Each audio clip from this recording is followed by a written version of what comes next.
So at Zimmer and Peacock, we're well known for making biosensors and electrochemical sensors for medical diagnostics, and we do it. A lot of it we do it for under contract as sort of contract development and contract manufacturing. Now, one of the things that often comes up is manufacturing. It can take several years to really lock down manufacturing.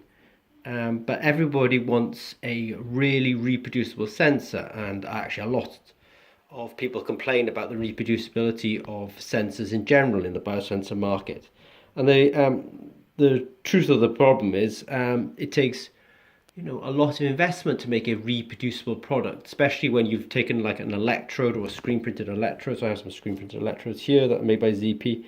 When you take something like this and you functionalize it in order to be, a glucose sensor or a lactate sensor or an antibody antigen sensor or a sodium potassium, it can take years to actually get that sensor to be 100% manufacturable or reproducible in manufacturing, and 100% is obviously never achievable. But that said, people have an expectation that we'll be able to make screen printed electrodes like this, and they will be able to take them and make these reproducible sensors. And the truth of the matter is, if we look at the glucose sensing market, where they often refer to as SMBG sensors or strips, they have a kind of accuracy of like 15%, but it's taken them, several years to get to that point.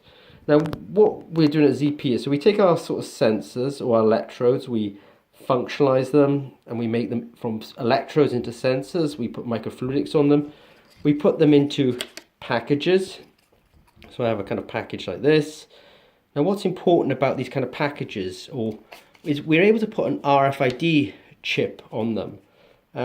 And therefore, we can do testing in our facility and add information about these sensors to the, let's say, to the sensor through an RFID tag. So, for example, in this application, I know I've got some calibration factors. I can tag them onto the machine, and then the machine now has actually picked up the calibration factors of that sensor. So what we're sort of saying in this video is, manufacturing and making repeatable electrodes and making repeatable sensors is great, but it does take years of practice and improvement to get that reproducibility of manufacturing. We at ZP completely support and do that, but we're also pragmatists, so we know that in the early days of product launch, you might have to actually put you accept sometimes that batch to batch variation, or even within batch variation. What we do is we have an RFID tag, for example, that we can put onto these kind of cartridges and then carry the information, let's say, to the meter through something like an RFID tag that can be read automatically. Okay, I hope that helps. Thanks very much.